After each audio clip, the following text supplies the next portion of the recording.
What if the most advanced survival technology ever created by humans didn't come from metal, machines, or mathematics, but from listening to the ground beneath their feet? For more than 1,000 years, these structures were dismissed as primitive, crude, temporary, built only because their makers had no better choice. Historians once described them as shelters of desperation, rough piles of earth thrown together by people stranded at the edge of the known world. Places meant to last a season, not a civilization. And yet, those assumptions quietly collapse under scrutiny. These homes endured storms powerful enough to erase entire settlements from the map. They held warmth through winters so severe that even modern infrastructure, with steel, concrete, and fossil fuels, still struggles to cope. They protected generations of families in a land where exposure could kill within minutes. More unsettling still, they seem to have done something we rarely credit ancient societies with doing at all. They prepared for a future that had not yet arrived. Long before climate science, before temperature records, before the concept of global shifts, the builders of these houses constructed walls, roofs, and foundations designed for colder, harsher conditions than the world they were living in at the time. Today, we step inside the Viking turf houses of the North Atlantic, not as symbols of poverty or isolation, but as deliberate systems of survival, as living structures shaped by wind, soil, and foresight, as evidence that intelligence does not always announce itself with monuments or machines. And as we uncover how these houses worked, how they endured, and why they were built the way they were, one question refuses to fade. Did the Vikings understand the future better than we do? When Norse settlers reached Iceland around AD 870, they believed they understood hardship. They had crossed freezing seas. They had survived failed harvests, feuds, and northern winters that tested both body and spirit. They believed this land would be difficult. They did not understand how completely it would undo them. This was not Scandinavia, not Norway, not the deep forests etched into their memory and identity. Here, the wind did not simply move across the land. It behaved like a living predator, circling, accelerating, striking without warning. It tore heat from the body and sound from the air, leaving nothing but pressure and roar. Volcanic ash drifted constantly, settling into clothing, tools, food, and lungs. Snow did not fall softly or melt with the sun. It erased paths, swallowed landmarks, and reshaped the land overnight. Winter consumed daylight itself, collapsing days into a dim, suspended twilight where even time felt unreliable. But the greatest shock was not what they endured. It was what was missing. No forests rose to meet them. No timber stands waited to be cut and shaped into halls, beams, or roofs. The very material that defined Viking architecture and, in many ways, Viking identity was gone. In a single season, generations of architectural knowledge became useless. They faced a choice that has ended civilizations before. Try to force the land into familiar forms, or learn how it already worked, and survive by changing themselves. Most human societies fail at this moment. History is filled with examples of people who respond to hostile land by pushing harder, building bigger, burning faster, consuming resources as if speed and force alone can overpower nature. The Norse had every reason to do the same. Their culture was forged in timber, fire, and movement. But in Iceland, those instincts would have led only to exhaustion and collapse. So they did something rarer. They slowed down. They stopped trying to dominate the landscape and began to read it. They watched how the wind sculpted snowdrifts into repeating shapes, revealing invisible currents and shelter zones. They noticed where frost lingered for weeks and where the ground remained dark and soft even in deep winter. They observed how certain soils resisted freezing, how moisture behaved beneath the surface, how life persisted where it shouldn't have. And in that patience, they discovered something extraordinary. The ground itself was alive, not in a poetic sense, in a biological one. Beneath their feet lay thick layers of turf, bound together by dense root systems, compressed by centuries of cold, moisture, and slow decay. This was not loose dirt or lifeless soil. It was a natural composite material, flexible under pressure, resilient against wind, and remarkably efficient at holding warmth. Modern soil science confirms what the Vikings sensed intuitively. Icelandic turf traps air within its root networks, regulates moisture, and resists thermal loss in ways strikingly similar to industrial insulation materials developed centuries later. The Vikings did not invent this material. They did something far more important. They recognized it. Recognition alone doesn't create shelter. Engineering does. Understanding the value of turf was only the beginning. Turning living earth into something that could endure decades of storms, shifting ground, and crushing snow required precision, discipline, and repeatable methods. These were not improvised huts thrown together in desperation. Viking turf houses followed clear construction logic, refined through experience and failure. Every cut, every layer, every angle served a purpose. Builders carved the ground into dense rectangular blocks known as torf, using long-handled spades shaped to slice cleanly through soil while keeping the root networks intact. Preserving those roots mattered. They were the fibers that gave the material strength. Each block was placed deliberately, not stacked at random. Courses were often laid in staggered or herringbone patterns, locking the walls together and distributing weight evenly through the structure. This reduced shear stress and prevented collapse under heavy snow loads or prolonged wind pressure. As the walls rose, they grew thicker. Layer by layer, mass accumulated. Some walls exceeded 6 feet in width, not by accident, but by calculation. Thicker walls slowed heat loss. They increased thermal inertia, allowing warmth to linger long after the fire dimmed. They also created formidable resistance against wind-driven collapse, turning the house into a low, immovable mass rather than a fragile shell. Wood was introduced only where physics demanded it: beams under compression, rafters under tension, door frames that required rigidity. In a land without forests, this was not an aesthetic choice or a gesture of restraint. It was intelligence made visible. Where did the wood come from? The ocean. In a land almost entirely stripped of forests, timber did not grow, it arrived. Carried by Arctic currents, massive logs torn from the river systems of Siberia and the forests of North America drifted for thousands of miles before washing onto Iceland's shores. This driftwood was never guaranteed. It followed no schedule. Some years the sea delivered abundance. Other years, almost nothing at all. To the Vikings, each log was a gift and a risk. Weathered, salt-soaked, and often scarred by ice, the wood still carried immense value. It could not be replaced once used. It could not be wasted. Driftwood became a material of judgment. Every beam was studied, measured, and assigned with care. Roof frames where strength was unavoidable. Doorways that demanded rigidity. Critical load-bearing points where earth alone could not suffice. No log was ornamental. No beam was excess. Everything else, walls, corridors, insulation, protection, came from the land itself. This was not architecture shaped by poverty or lack of skill. It was resource triage, executed with precision. A survival strategy refined under scarcity, where intelligence was measured not by how much was used, but by how little could be spared.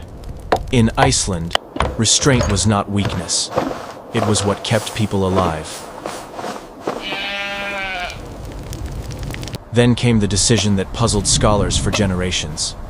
The Vikings buried their homes, not fully underground, but sunk deep enough that the land itself became part of the structure. To early historians, this looked like retreat, a sign of fear or limitation.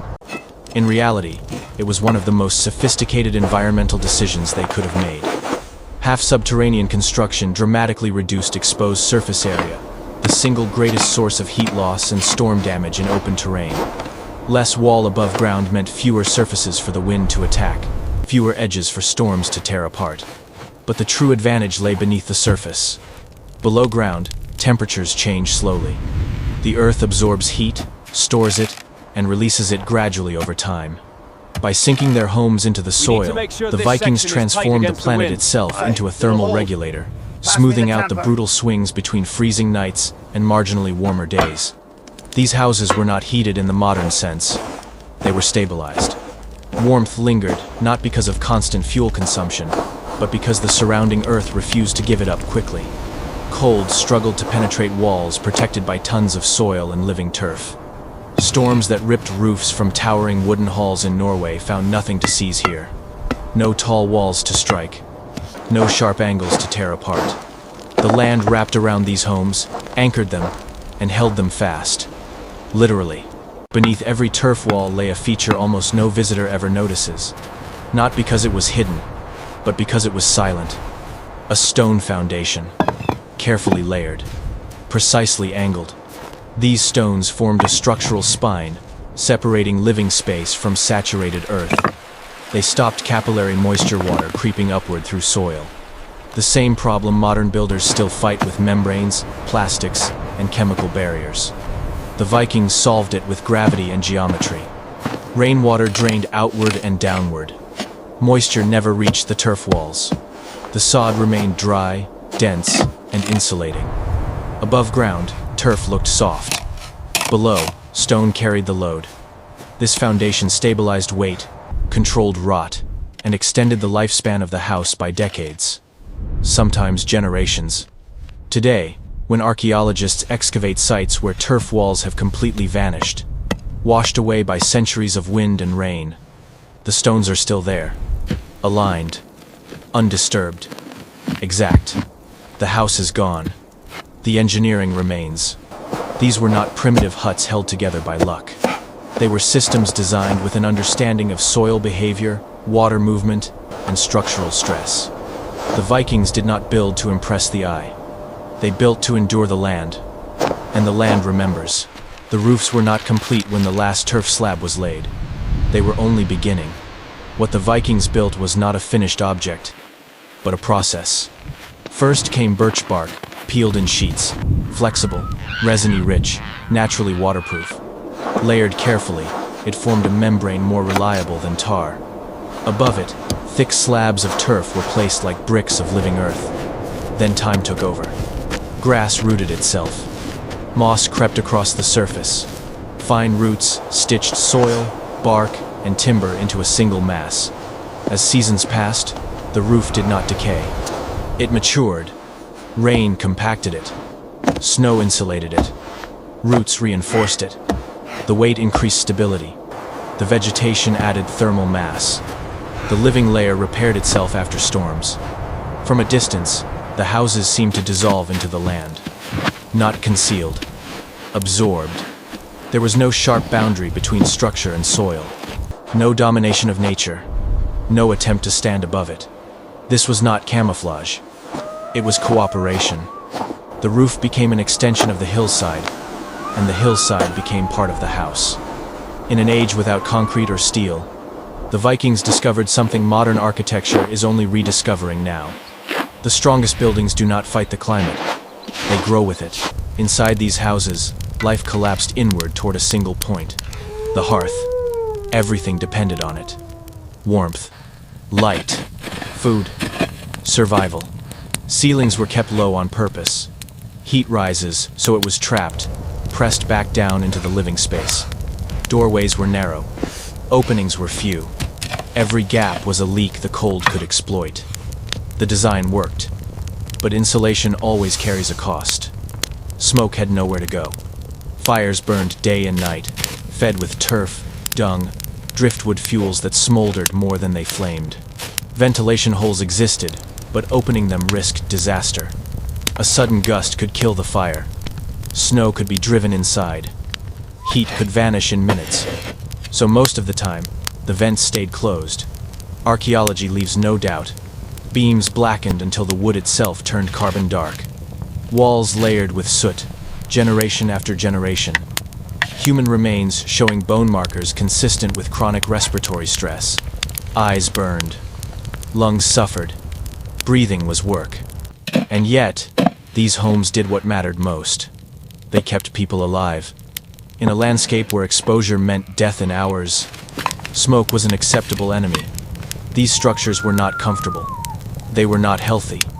They were necessary. Survival was engineered through compromise. And survival, here, was never free. From the outside, every turf house spoke the same language. Grass, earth, silence. A chieftain's home was indistinguishable from a farmer's.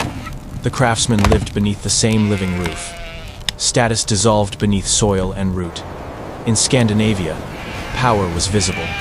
Tall halls, carved beams, roofs that rose to announce wealth, lineage, authority. Iceland erased that vocabulary. Here, the climate edited society more ruthlessly than any king. Wind flattened ambition. Cold punished excess. Scarcity allowed no architectural boasting. The land demanded efficiency, not display. To survive, everyone adopted the same solution. The same wall thickness. The same buried profile. The same living roof pressed into the earth. Hierarchy didn't disappear, but it became quieter. Leadership shifted from who could build the biggest hall to who could manage land, labor, and survival through winter. Some historians believe this sameness reshaped Icelandic society at its core, not through laws written in assemblies, not through ideology or belief, but through shared exposure.